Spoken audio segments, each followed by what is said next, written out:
Hello and welcome to ज़रा हट के। मुबशर ज़ैदी, ज़रार खोड़ो और वसतुल्लाह खान का सलाम कबूल कीजिए। साबिक सदर आसिफ अली ज़रदारी जो पीपल्स पार्टी के को चेयरपर्सन भी हैं, उन्होंने उनके कई साथियों को सिंध से उठा लिया गया है और गुज़िश्ता हफ्ते ये बात हुई। उसके अलावा जो है वो केस भी उनके ख़िलाफ़ दर्ज हुआ है सिंध हाई कोर्ट में, जिस पर सिंध हाई कोर्ट ने जो है वफाकी सूबाई हुकूमत और डायरेक्टर जनरल रेंजर्स से पूरा परिचय वजाहत तलब कर ली है। अभी तक पीपल्स पार्टी की जानिब से कहा जा रहा है कि वफाकी हुकूमत ज़िम्मेदार है और वो बताए। अभी तक ये मामला जो है साहब ने तो बिल्कुल ओपनली कह दिया है कि इसके पीछे सिर्फ और सिर्फ चौधरी निसार हैं। हाँ, तो ये लोग हैं कौन, उनका पहले वसत से तारुफ सुन लेते हैं, फिर पीपल्स पार्टी के हमारे सेनेटर सईद गनी साहब भी हमारे साथ हैं, उनसे भी बात करेंगे। इगवा के सामने चौधरी निसार हैं या इगवा के पीछे चौधरी निसार हैं?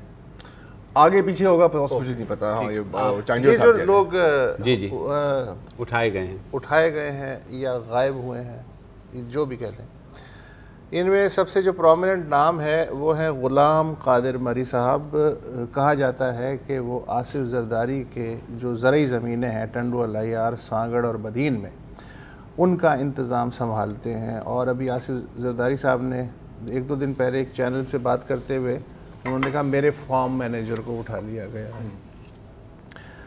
BBC पे आज रियाज सोहेल की जो रिपोर्ट शाया हुई है कुछ देर पहले, उसके मुताबिक ग़ुलाम कादिर मरी को 4 अप्रैल को गढ़ी खुराबत से जब वो वापस आ रहे थे भुट्टो साहब की बरसी से, तो जाम शोरों के करीब अगवा किया गया। ज़ाहिर नामालूम अफराद थे। उसके बाद सिंध हाई कोर्ट में उनकी गुमशुदगी की दरख्वास्त दायर की गई है और उस दरख्वास्त में कहा गया है कि अगर इस वक्त तक उन पर कोई मुकदमा नहीं है जब तक वो अगवा नहीं हुए थे, लेकिन अब अगर कोई मुकदमा है तो गिरफ़्तारी शो की जाए और प्रॉपर जैसे केस चलता है वैसे चलाया जाए। तो अदालत ने ये किया है कि वफाक को, सूबे को और DG रेंजर्स जो हैं उन्हें नोटिस जारी किया है कि 14 अप्रैल को रिपोर्ट दें, समाअत करें। अच्छा, दूसरा जो नाम है जो गायब है वो हैं साबिक़ वज़ीर आला क़ायम अली शाह के साबिक़ मुशीर नवाब लगारी साहब। 4 अप्रैल को इन्हें इस्लामाबाद से उठाया गया। इस्लामाबाद हाई कोर्ट में उनकी अहलिया की जानिब से दरख्वास्त दायर की गई है। इस दरख्वास्त के जवाब में अदालत ने वज़ारत दाखिला, वज़ारत दिफ़ा और इस्लामाबाद पुलिस को नोटिस जारी किए गए हैं। दरख्वास्त में ये कहा गया है कि कानून नाफिज करने वाले इदारों की वर्दी में कुछ लोग आए, उन्होंने मेरे शौहर से कहा शनाख्ती कार्ड दिखाइए, उन्होंने शनाख्ती कार्ड दिखाया तो वो उन्हें चुक के ले गए। ये उस दरख्वास्त का लुबे-लुबाब है। अच्छा, नवाब लगारी साहब का जो करियर है माजी वो खासा इलस्ट्रेटेड बताया जाता है। मसलन आपको याद होगा कि 30 सितंबर 1988 को हैदराबाद में ज़बरदस्त फायरिंग हुई थी, 150 लोग मारे गए थे उसमें, और मेरा ख्याल है कि वो हैदराबाद की तारीख़ का सबसे बड़ा मैसेकर कह लें, जो भी कह लें। उसमें 3 जो बड़े नाम थे, कादिर बख्शी, GSN तरक्की पसंद पार्टी वाले, जानू आराई और ये अपने नवाब लगारी। इन पे मुकदमा कायम हुआ कि जी आपने ये वारदात की है या आप इसके ज़िम्मेदार हैं, और बिलाखिर बरी हो गए। 1997 में एक साबिक़ वफाकी सेक्रेटरी थे आलिम खान आलिमानी, उसके कत्ल की FIR कटी। मुलज़िमों में आसिफ अली ज़रदारी, उनके वालिद हाकिम अली ज़रदारी समेत 7 अफराद जिनके ख़िलाफ़ FIR कटी, और 2 महीने बाद नवाब लगारी का नाम भी उस FIR में डाल दिया गया। बाद में सुलह सफाई हुई, क्या हुआ, बहरहाल वो मुकदमा जो है वो निमट गया है। तीसरे साहब हैं अशफाक लगारी साहब जो गायब हैं। इनका ताल्लुक़ है ओमनी ग्रुप से। दी ओमनी ग्रुप जो आसिफ ज़रदारी साहब के दोस्त अनवर मजीद का ग्रुप है, और इस ग्रुप पे भी छापा रेंजर्स ने, आपको पता ही है कि लगाया था, तो उनका ताल्लुक़ उससे है। ये तो है इन तीनों की कहानी जो कि आसिफ ज़रदारी के करीबी लोग समझे जा रहे हैं और बताए जा रहे हैं। सिंध रेंजर्स की तोसी का मामला भी है, पता नहीं क्या, लेकिन वो अब आगे मुकदमा आप बढ़ाइए। बहके ना मैं खुद ही पूछ लेते हैं। हमारे साथ सेनेटर सईद गनी साहब मौजूद हैं। शुक्रिया सईद साहब सबसे पहले तो हमें ज्वाइन करने का। ये बताइए कि ये मामला है क्या? आज भी सेनेट में खासी हंगामा आराई हुई, पीपल्स पार्टी ने वॉकआउट किया, साथ बाद में MQM ने भी वॉकआउट किया। तो ये मामला है क्या? जो केस तो ज़ाहिर है नामालूम अफराद के ख़िलाफ़ ही दर्ज होते हैं, या कोर्ट्स के अंदर भी अगर पटिशन जाती हैं तो यही कहा जाता है। अंदाज़ा क्या है किसने उठाया है इन्हें? देखिए, अभी एग्जैक्टली यकीन से ये कहना कि किसने उठाया ये तो बड़ा मुश्किल होगा, लेकिन जिस अंदाज में उठाया गया है और जिस तरह एक के बाद दूसरा बंदा उठा है, ये किसी प्रोफेशनल रैजन का काम तो लगता नहीं है जो अगवा बराए तवान में मुलविस हों। बिल्कुल मेरा अपना ख्याल ये है कि शायद इनको सिक्योरिटी एजेंसीज ने ही उठाया, क्योंकि तरीक़ेकार जो है वो यही जाहिर करता है इससे। अच्छा, अब इसमें एक चीज़ मैं आपको बताऊं कि ये जो मरीज साहब हैं ये कैंसर के मरीज भी हैं और अराउंड 75-76 साल इनकी उम्र है। जी बिल्कुल। और आसिफ जरदारी साहब के पुराने इनसे ताल्लुकात हैं, पार्टी में भी हैं लेकिन इतना एक्टिव नहीं है। डिस्ट्रिक्ट काउंसिल के ये मेंबर अभी इलेक्ट हुए रिसेंटली। इसमें जो मुझे बात सबसे अजीब लगती है कि आज पता नहीं आपने भी देखा होगा, मगर अब्बास साहब ने ट्वीट किया है जिसमें उन्होंने कहा कि शायद टेरर फाइनेंसिंग के हवाले से इनसे पूछगछ की जा रही है। उन्होंने जराए के हवाले से बताया। अच्छा, अब जिस तरह डॉक्टर आसिफ साहब के ऊपर भी जब दहशतगर्दी के केस डाले गए, उस वक्त भी हमने कहा पीपल्स पार्टी के ऊपर दुनिया जहाँ के इल्जाम आप लगा दें, कम से कम ये तो ना लगाएं कि हम दहशतगर्दों को सपोर्ट करते हैं, उनको फाइनेंस करते हैं। अब अगर आप थोड़ा सा गौर करें, जब से ये दहशतगर्दी के खिलाफ जंग का आगाज हुआ है, पीपल्स पार्टी सियासी जमातों में सबसे ज्यादा आगे फ्रंट फुट पर है। बल्कि मैं तो ये कहता हूँ कि जो हमारे इदारे दहशतगर्दों से लड़े हैं, हम उनसे भी आगे जाकर दहशतगर्दी के खिलाफ बात करते हैं। अब और कोई जमात ऐसी नहीं है जिसने दहशतगर्दों के लिए दफातर की बात की, जिन्होंने TTP ने जिनको 2013 के इंतखाबात में सपोर्ट किया, उनको इलेक्शन जितवाए, और पता नहीं बेशुमार बातें मैं आपको बता सकता हूँ जिससे जाहिर होता है कि उनकी हमदर्दियां उनके लिए थी। उनका कोई एक आदमी आज तक दहशतगर्दों के सहूलतकार के तौर पर नहीं पकड़ा गया है। अगर कोई पकड़ा जाता है तो वो पीपल्स पार्टी से जिसकी थोड़ी कोई ताल्लुक होता है या किसी की दोस्ती होती है। अच्छा गनी साहब, सॉरी आपकी बात काट रहा हूँ। आप जो बात कर रहे हैं, बख्तावर भुट्टो जरदारी ने भी तकरीबन यही बात की थी ट्विटर पर। उनका ये कहना था कि जी ये हमारा नेशनल एक्शन प्लान है कि हम डॉक्टर्स को उठा लेते हैं, हम पॉलिटिशियंस को उठा लेते हैं और कातलों और दहशतगर्दों को हम खुला छोड़ देते हैं। ये बख्तावर ने कहा था ऑन ट्विटर। तो इनका इशारा, और पिछली वाली ट्वीट में उन्होंने नवाज शरीफ का नाम लिया था, इनका इशारा वफाक की तरफ है। मौलाना बख्श चांडियों का इशारा भी वफाक की तरफ है। तो ये इनके ज़ाती व्यूज़ हैं आपकी नज़र में, या ये अभी तक आपका ऑफिशियल स्टांस बन गया है कि फेडरल गवर्नमेंट ही है इसके पीछे है? देखिए, जरा उसकी जो वजह मैं जो समझता हूँ कि ये है कि अभी रिसेंटली पीपल्स पार्टी ने काफ़ी पॉलिटिकल एक्टिविटीज़ की हैं, और यकीनन हमारा जो सियासत का इस वक्त महवर होगा वो पंजाब होगा, जिसमें हम ज़्यादा हमें ज़रूरत भी है और हम ज़्यादा फोकस भी हैं कि वहाँ से कुछ हम अपने बेहतर नतीजे हासिल कर लें। अब जिसको भी खौफ हो सकता है वही इन चीज़ों में आ सकता है कि किसी तरह पीपल्स पार्टी को जितनी हम महदूद हो गए हैं, हमें उस दायरे से ना निकाला जाए। जिस रफ्तार से सिंध में पीपल्स पार्टी को लोग ज्वाइन कर रहे थे, या कराची में मैं खुद सारी चीज़ों को देख रहा हूँ, बहुत अच्छा मुझे रिस्पांस नज़र आ रहा है लोगों में। तो पीपल्स पार्टी अब हमें लग रहा है कि 2013 में बेहतर परफॉर्म करेगी 2018 में 2013 के मुकाबले में। खर्चा किन को हो सकता है, मतलब पॉलिटिकल राइवल। सईद गनी साहब, एक सीधा सवाल पूछ लूँ, क्योंकि जिस तरह से परफॉर्म कर रहे थे जरदारी साहब और पीपल्स पार्टी, तो एस्टेब्लिशमेंट को थोड़ा सा ये लग रहा था कि क्लोज जा रहे हैं, तो परफॉर्मेंस तो ठीक जा रही थी। तो अचानक ये जो हुआ है, आपको क्या लगता है कि क्या ये उस तासुर को ज़ाहिर करने के लिए हो रहा है, या there is much more than that? मुझे देखें, एक तो इन्फॉर्मेशन तो मेरे पास कुछ भी नहीं है ना, मैं तो अपनी जो ज़हनी इख्तरा है वही मैं आपसे बयान कर सकता हूँ। नहीं, क्योंकि सर देखें, आप सेनेट में भी हैं, सेनेट में भी आज पीपल्स पार्टी। सईद गनी साहब, मैं ये जानना चाहता हूँ कि ये जो गुफ्तगू हो रही है, मसलन आपने हवाला दिया मज़हर अब्बास साहब का कि उनका ख्याल है कि दहशतगर्दी से कोई लिंक्स जो हैं उनके हिसाब में इन लोगों को उठाया गया है।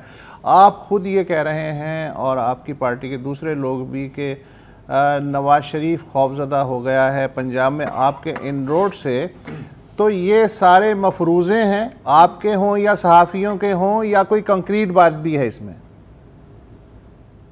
देखिए हज़रतुल्लाह खान, बात यह है कि 3 बंदे तो उठे हैं जी, और जिस तरह मैंने कहा कि जिस तरह वो उठे हैं वो तावान के लिए नहीं उठे हैं। जाहिर है कि अगर किसी ने उठाया है तो कुछ मकासद उनके ज़रूर हैं, और पीपल्स पार्टी के साथ उनके मकासद सियासी तौर पर हमें कुछ महदूद करने का ही हो सकता है, और हमसे क्या उन्होंने ले लेना है। और माजी में भी बदकिस्मती से ये रहा है कि पीपल्स पार्टी को जबरदस्ती महदूद करने की कोशिश की गई है। मुझे तो सबसे अफसोस की बात ये लगती है कि अब जैसे कि एक तासुर ये था कि हमारे इदारों ने अपने आप को सियासत से अलग कर लिया है और उनकी तवज्जो दहशतगर्दों के खिलाफ जंग पे चली गई है, लेकिन ये परसेप्शन अगर और मजबूत होता है कि आज भी गेट पीपल्स पार्टी या गेट जरदारी वाला वो चल रहा है सिलसिला, तो मैं समझता हूँ कि इससे उन इदारों को या इदारों की जो दहशतगर्दों के खिलाफ जारी जंग है उसमें कोई फायदा नहीं होने वाला है। ये तासुर अगर गलत भी है, अगर मैं जो कह रहा हूँ ये बात हो सकता है कि मेरी गलत ज़हनी इस तरह हो, मेरे कोई गलत ख्यालात मेरे जहन में आ रहे हों, तब भी इन चीज़ों को दूर करने की ज़रूरत है। इन लोगों के ऊपर अगर कोई चार्जेस हैं, लोगों के सामने लेकर आइए, अदालतों के सामने लेकर आइए, आवाम को बताइए कि जनाब इस आदमी ने ये किस दहशतगर्द का साथ दिया है या उसने कोई और करप्शन किया, कोई और जुर्म किया है, सामने लेकर आए, अदालतों में लेकर जाएं। लेकिन इस तरह लोगों को उठाना और कोई एक मैसेजिंग करना इनडायरेक्टली जो उन लोगों की तरफ जो पीपल्स पार्टी को ज्वाइन करना चाहते हैं, या उन लोगों की तरफ जिनको ये उम्मीद है कि शायद पीपल्स पार्टी इक़्तिदार में आ सकती है 2018 में, या उनको रोकने की कोशिश की जा रही है, ये किसी तौर पर भी सर्व नहीं कर रहा है ना उन इदारों को, ना इस वक्त हमारे मौजूदा मुल्क की हालात। वो तो है कि अगर ये थ्योरी आपकी होल्ड करती है और यही मकसद है इसके पीछे, सईद साहब आप बहुत सीनियर लीडर हैं पाकिस्तान पीपल्स पार्टी के, पीपीपी की हुकूमत सिंध में है, और जाहिर है कि सिंध पुलिस भी उनके अंडर ही है, एडी ख्वाजा वाला किस्सा नॉट विद स्टैंडिंग। तो आप बताएं, अब जाहिर है कि बहुत इंपॉर्टेंट इशू है, हर दिन बयानात आ रहे हैं, तो आपका भी कांटेक्ट हुआ होगा व्यादव विद सिंध पुलिस या किसी ऐसे पार्टी ऑफिशियल के साथ जो सिंध पुलिस के साथ मुस्तकिल राब्ते में हैं, तो अभी तक पुलिस इन्वेस्टिगेशन कहाँ तक पहुंची है, आप इसको बता सकते हैं हमें? नहीं, अभी तक कोई ऐसी वाज़ेह चीज़ तो नहीं है हमारे सामने जिससे हम ये कह सकें कि कोई हमें अंदाज़ा हो रहा हो कि ये कहाँ है। लेकिन जो हालात हैं, जिस तरह ज़रा लोगों को उठाया जाता है, मैं समझता हूँ ये पुलिस के बस की बात भी नहीं होती कि उन लोगों को रिकवर करा सके।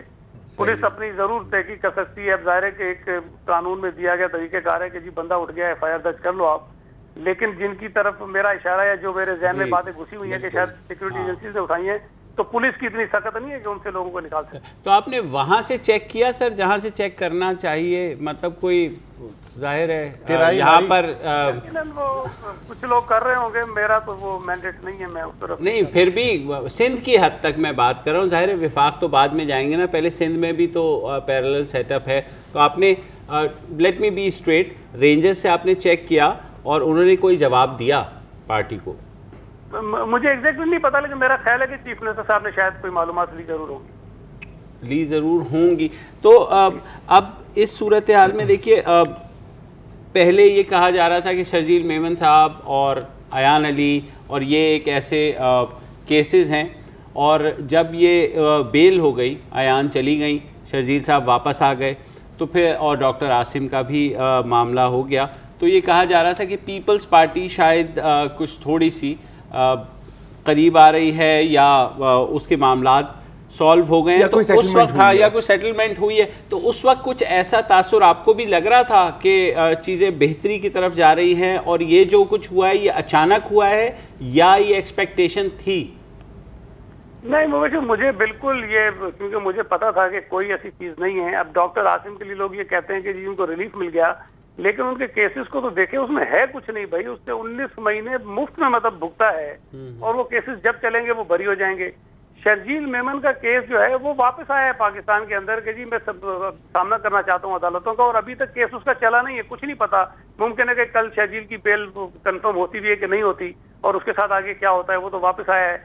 अयान अली का हमने कभी उसको ऑन नहीं किया, वो खोसा सा वकील उनके क्या बन गए, वो हमारे गले में लोगों ने डाल दी, लेकिन चले बहरहाल वो एक अलग किस्सा है, क्योंकि ना मुझे इस केस की तफसीलात पता है ना कुछ है। लेकिन ये जो डॉक्टर आसिम और शर्जील मेमन का है, लेकिन मैं समझता हूँ कि तीसरा जो वाकया जो इत्तफाकन इन्हीं दिनों में हो गया, वो काजमी साहब का था कि वो इस्लामाबाद हाई कोर्ट ने उनको जो है वो बरी कर दिया वहां से।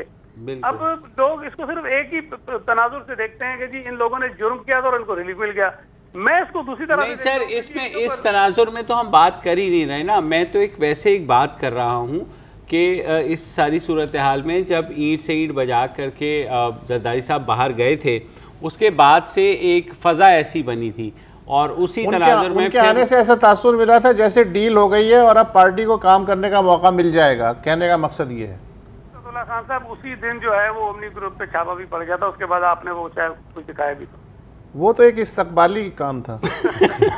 तो उसी वक्त मैसेज समझ जाना चाहिए था। लेकिन बहरहाल बहुत शुक्रिया हमसे बात करने का, और जब वापस आए तो थोड़ा सा अपना भी दो आने का तज्जिया इस पे कर लेंगे। हमारे साथ रहिएगा।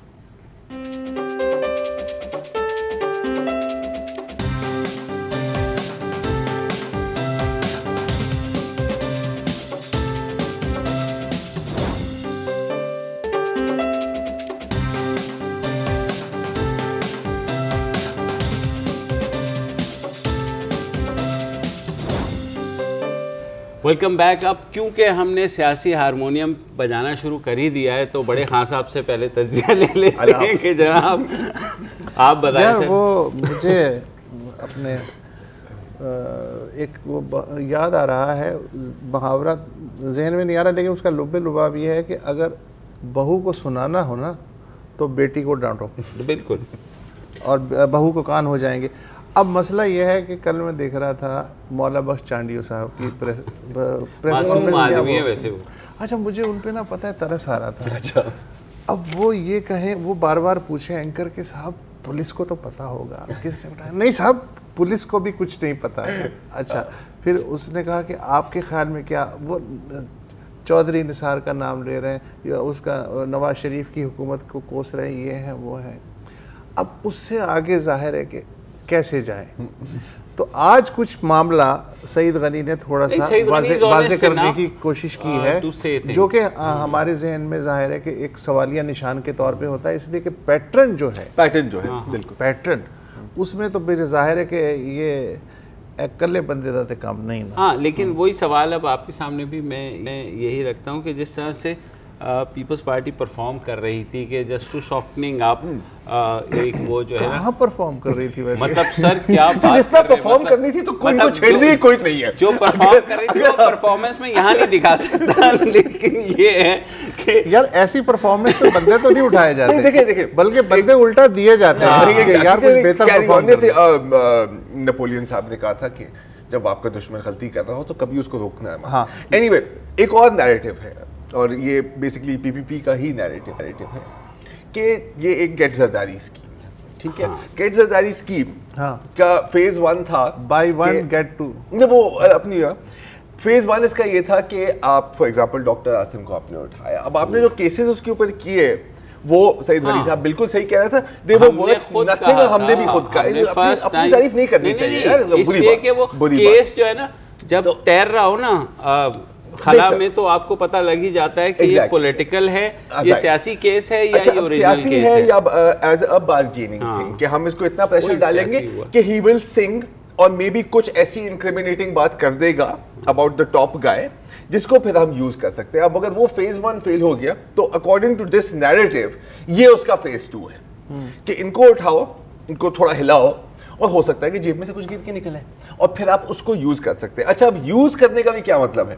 यूज करने का ये मतलब नहीं है, अगर हम इस नैरेटिव को फॉलो कर रहे हो, मैं बार बार बोल रहा हूं कि आप आसिफ अली जरदारी पर कोई मुकदमा करेंगे, ऐसा नहीं होगा ना, but you will find something जो आप यूज कर सकते हैं एज अ लीवर, और ये भी हमारा पैटर्न है। अच्छा, और ये भी हमारी तारीख है। दूसरी बेसिकली वही वाली जो तुम बात करते हो कि आप यूं किया हुआ है लेकिन आपने जो है ना मतलब मुस्तकिल प्रेशर रखा हुआ है। अच्छा, इस को आप इसको और तरीके से भी लें कि मसलन बहुत अरसे तक उन्होंने अयान अली को रख लिया, अब कितना रखते हैं, डॉक्टर आसिम को रख लिया, अब कितना उसमें से जूस निकालते, जाहिर है उन्हें छोड़ना था।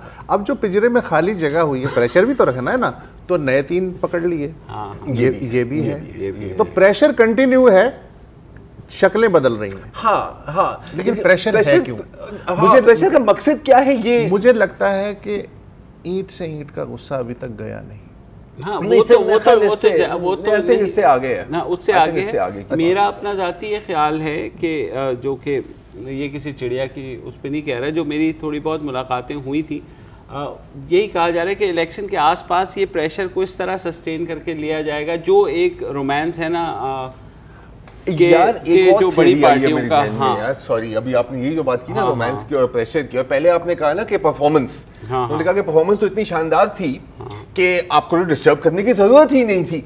तो क्या ये सब मिले हुए तो नहीं है यार? हाँ, कि लोगों को उठाओ, विक्टिमहुड का नैरेटिव बने और फिर आप जाके बेचो कि जी हमें तो हमेशा दीवार के साथ ही लगाया गया, बिक गई है ये सब कुछ या जो भी। हाँ, तो आई मीन ये एक और थ्योरी है, अगर आप इसको आपको कुछ दम लग रहा है इसमें कि नहीं? समझ आई? हाँ, क्लीशेड थ्योरी है। क्लीशेड थ्योरी क्या? मैं करूं तो क्लीशे, आप करें तो एनालिसिस। हाँ, ऐसा ही है। हाँ, मेरा कुत्ता कुत्ता, आपका कुत्ता टॉमी। हाँ, ऐसा ही है इनके साथ हमेशा। इस तरह का एक और मुहावरा और इस तरह के बहुत है, लेकिन वो तीसरा वाला मैं बयान कह नहीं सकता, मैं ब्रेक में बता दूंगा आपको यार। हाँ, अभी 1 मिनट रह गया ब्रेक में, उसके बाद मैं आपको इसकी थर्ड वर्जन। आपके पास कोई मुहावरा है, शेर बचा है या मैं बस किसी तरह ये आखिरी मिनट निकाल लो, उसके बाद तुम ब्रेक हो। शेर सुना दे। ये आप कह रहे हैं या ये जरदारी साहब कह रहे हैं कि किसी तरह ये निकाल लो इलेक्शंस तक? अब ये जो है क्लियर हो जाएगी अगले चंद दिनों में, ये सूरत हाल है क्या। मैं ज्यादा यही कह सकता हूँ। Time will tell. अच्छा नहीं, टाइम विल आल्सो टेल कि अगर ये प्रेशर, इसका जो भी मकसद है, अगर ये रहा इलेक्शंस तक, तो बाद की हेडलाइन ये होगी कि अगर हमारे साथ ये ना किया जाता ना तो सर हमने पंजाब, मेरा ख्याल है पीपल्स पार्टी को, ये भी प्रेडिक्शन है, जरार समझ रहा है कि पीपल्स पार्टी को ताकत का इंजेक्शन लगाया जा रहा है। मैं कह रहा हूँ कि ये भी एक पॉसिबल थ्योरी है, अगर आप सारी थ्योरियों को उल्टा कर दें। हाँ। इसके बाद ब्रेक लेने की कोई चारा नहीं है।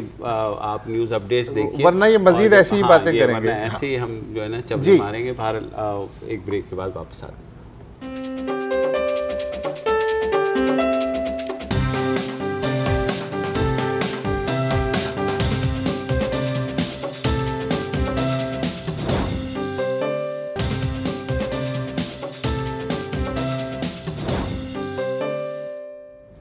कल पाकिस्तान की एक फ़ौजी अदालत ने भारतीय जासूस कुलभूषण यादव को सज़ाए मौत सुनाई। तो उसके बाद आज भारत के राज्यसभा यानी उनकी जो पार्लियामेंट है वहाँ पर उसका रिएक्शन सामने आया और भारतीय वज़ीर ख़ारजा सुषमा स्वराज ने कहा कि वो इस मामले पर भारत किसी भी हद तक जा सकता है। सुनिए उनका क्या कहना था। No choice but to regard this sentence if carried out as an act of premeditated murder. I would caution the Pakistan government to consider the consequences of our bilateral relationship if they proceed on this. जी वुसत साहब, आपने सुन लिया सुषमा स्वराज को, सोचा समझा कत्ल होगा। हाँ, और जो नताइज हैं वो निकलेंगे। मार्च 2011 में कुलभूषण साहब जो हैं वो अरेस्ट हुए और 2016 में 2016 सॉरी, जब वो गिरफ्तार हुए और ये न्यूज़ ब्रेक हुई तो आप ज़रा रिकॉल कीजिए, 4 दिन तक चुप था, साइलेंस, कोई रिएक्शन नहीं आया। बिल्कुल।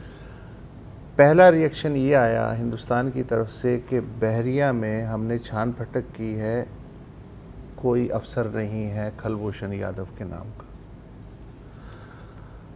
उसके बाद जब वीडियो रिलीज़ हुआ पाकिस्तान में उसका, तो इन्होंने कहा कि इक़बाल जुर्म का जो ये वीडियो है ये झूठा है, और उसके बाद कई महीने की साइलेंस हो गई। फिर तस्लीम किया गया कि हाँ ये इंडियन नेवी का रिटायर्ड अफसर है। इसके दरमियान गैप्स देखिए आप कितने दिनों के आ रहे हैं।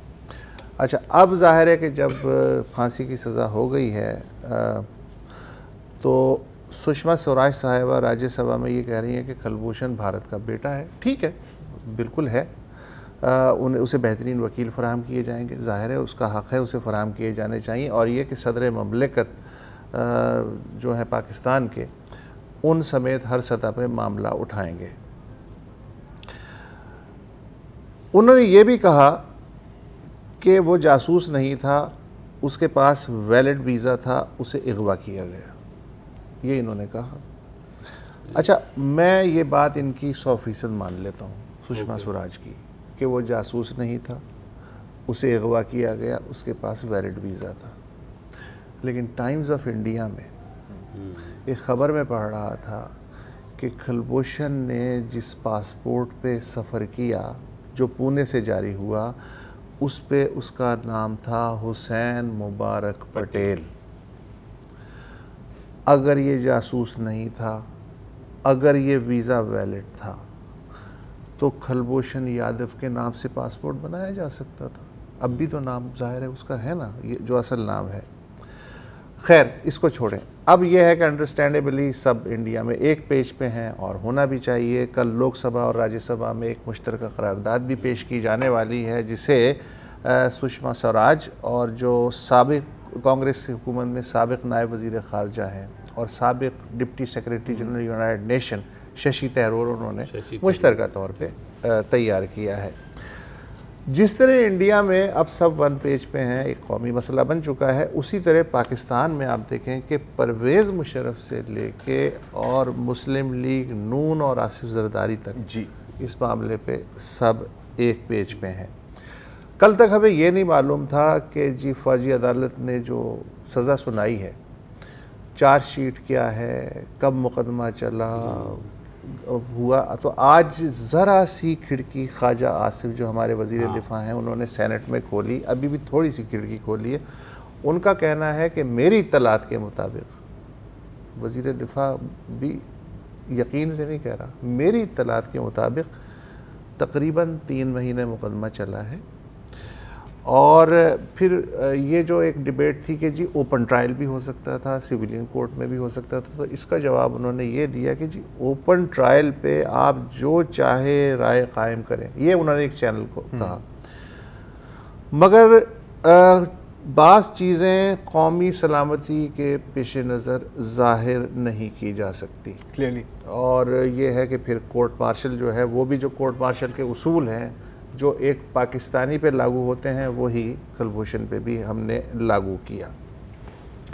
ये तो अभी तक की मालूमात है सामने आई है, लेकिन अब जाहिर है कि जो लोग नॉन स्टेट एक्टर्स हैं, मेरा मतलब है प्राइवेट सिटीजन्स हैं, उनकी जाहिर है अपनी अलग दुनिया है। मसलन सुब्रमण्यम स्वामी साहब, अच्छा, उनका एक ट्वीट जो है आज चल ही रहा है पूरे दिन से, जिसमें उन्होंने कहा, सच आप साबिक वज़ीर हैं, आप मुमताज़ कानूनदान हैं और हार्वर्ड के पढ़े हुए हैं, काबिल आदमी हैं। उनका कहना है कि अगर खलभूषण को फांसी हो जाती है तो फिर भारत को पहला कदम ही उठाना चाहिए कि बलूचिस्तान को एक आज़ाद मुल्क के तौर पे तस्लीम कर ले। और अगर इसके बाद कोई और इसी तरह का एक्सट्रीम एक्शन पाकिस्तान की तरफ से होता है तो फिर सिंध को एक आज़ाद मुल्क के तौर पे तस्लीम कर ले। इसके जवाब में जो रिएक्शन है वो तो है पाकिस्तान से भी, हिंदुस्तान से भी, हाँ हाँ हाँ और नहीं जो भी है, गालियाँ भी हैं, सब है। एक ट्वीट मुझे जो है बहुत पसंद आई, कोई मोहम्मद आदिल साहब हैं, उनकी ट्वीट है। अच्छा। उनका ये कहना है कि अब इंडिया फैंटम 2 बनाएगा जिसमें सैफ अली खान पाकिस्तान में घुस के मारेंगे और यादव को छुड़ा के ले जाएंगे, और यादव का किरदार अक्षय खन्ना प्ले करेंगे क्योंकि मिलते जुलते हैं, और वो फिल्म भी पिट जाएगी क्योंकि फैंटम बहरहाल पिट गई थी। दो चीज़ें जो लीगली आज ख्वाजा आसिफ साहब ने वाजे भी की, उन्होंने कहा कि जो लीगल प्रोसेस इसमें फॉलो किया गया और कलभूषण के पास ये राइट टू अपील होगा कि वो आर्मी चीफ से भी और सदर मुमलिकत से भी अपील कर सकता है। मेरा ख्याल है हाई कोर्ट और सुप्रीम कोर्ट का भी प्रोविजन बीच में है या नहीं? अदालत उसमें प्रोविजन नहीं है। जहाँ तक वकील का, आज भारत में ये बात भी हुई कि हम जो है वकील करेंगे, और ये अब जाहिर है कोई पाकिस्तानी वकील तो नहीं मिलेगा, तो ये बातें हो रही है कि शायद भारत कोई अपना कोई फॉरेन वकील हायर कर ले इंटरनेशनल उससे, या उसको वो करे, उसके लिए जाहिर एक प्रोसेस होता है। 40 दिन का अपील का वक्त है। ऑल्दो ख्वाजा आसिफ साहब कह गए कि 60 दिन का वक्त था, 60 दिन का नहीं होता, 40 दिन का, क्योंकि मेरी एक फॉर्म है जैग ख्वाजा आसिफ साहब 40 दिन का वक्त, हाँ 60 दिन का नहीं, तो उसमें जो है 40 दिन के अंदर अंदर जो है उन्हें अपील फाइल करनी है, तो ये प्रोसेस जाहिर है बहरहाल ये चलेगा। और हम जानते हैं, ये तो खैर फौजी अदालत का फैसला, एक जासूस का फैसला है, लेकिन हम जानते हैं सब कि 20-20, 22-22 साल सजाए मौत के मुजरिम पड़े रहते हैं। चलिए एक ब्रेक ले लेते, उसके बाद एक चलेंगे अमेरिका, जहाँ एक ऐसा वाक़या हुआ है जिसने कम से कम हमें PIA को सलाम करने पर मजबूर कर दिया है। एक ब्रेक के बाद वापस आते हैं।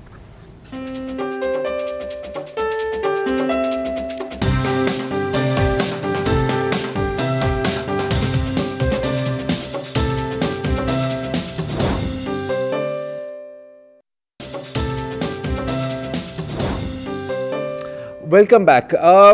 हमारा एक नेशनल पास टाइम है।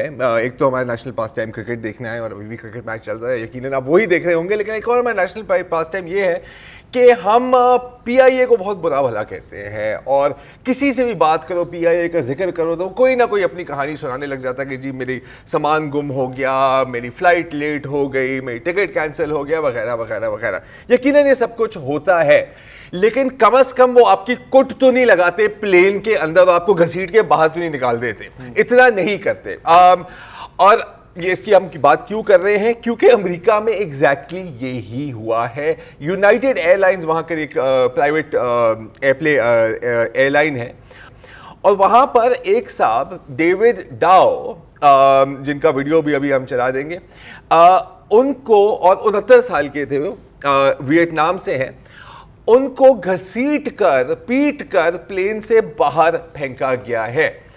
क्यों फेंका गया है ये भी आपको हम बता देते हैं। हुआ क्या कि यूनाइटेड एयरलाइंस हिस्ब मामूल ओवर बुकिंग करती हैं। ओवर बुकिंग में क्या होता है कि उनकी उम्मीद ये होता है कुछ लोग नहीं आएंगे, कुछ लोग डिले हो जाएंगे, लेकिन हम अपना माल बेचें।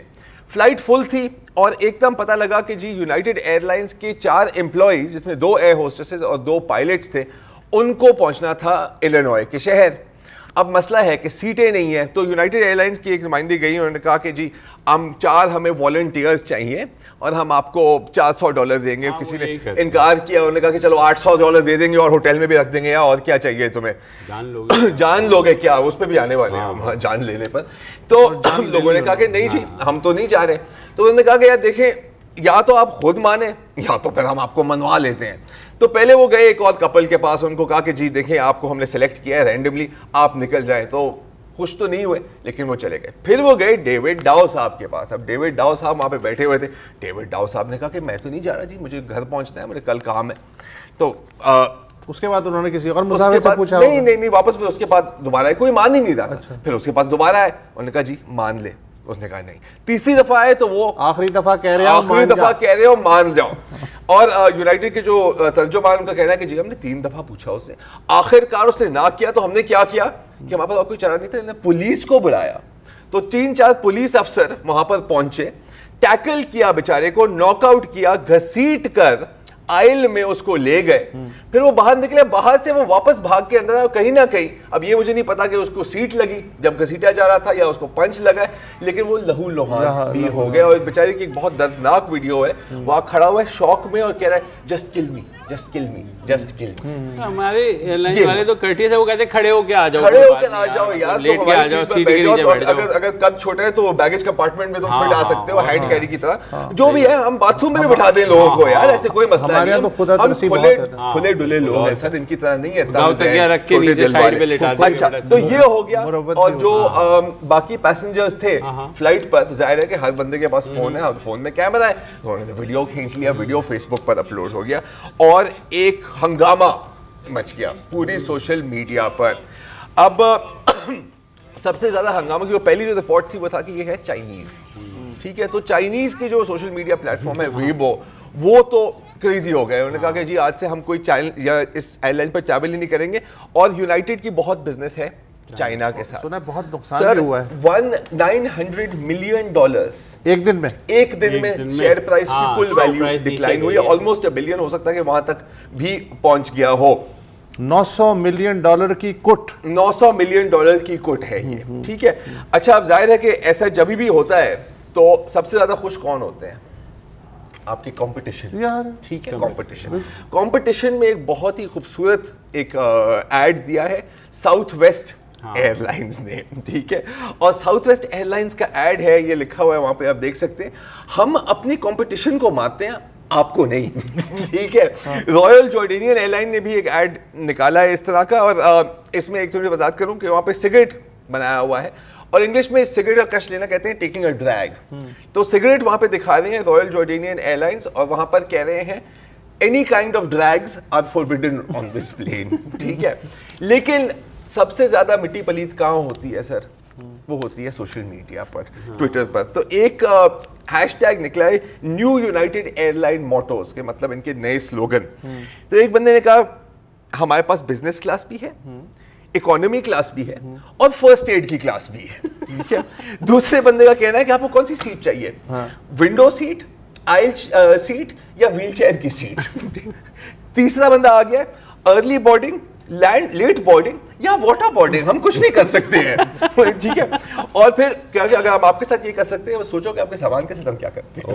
Okay, and there is more. एक और का था कि हम यूनाइटेड एयरलाइंस डॉक्टर बन के आइए, मरीज बन के चाहिए। ये सबसे अच्छा, ये बेस्ट है। और एक और बंदे का ये भी है कि यार पता नहीं आज क्या हुआ, मैंने अपने मोबाइल फोन को एयरप्लेन मोड में डाला और एक बंदा आके मुझे घर से बाहर घसीट के फेंक दिया उसने।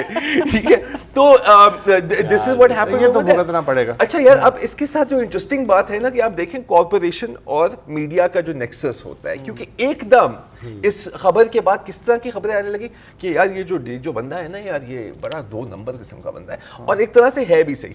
2002 में ये मेडिसिन प्रैक्टिस करते हैं केंटकी में, 2003 में इनका लाइसेंस सस्पेंड हुआ फॉर इलीगल एक्टिविटी। लेकिन उसका इस बात से क्या ताल्लुक है यार? तो ये तो देखो वही डेविड है ना, जो वो 2 नंबर मारूंगा तेरी ऐसी की तैसी निकल प्लेन से बात। तो जनाब इसी के साथ ही फिर इजाजत चाहते हैं, इसलिए इससे पहले कोई घसीट गया मैं निकाल देगा, नहीं, इससे पहले कि हम खुद जो है वो बन जाए। हाँ, खुदा हाफिज।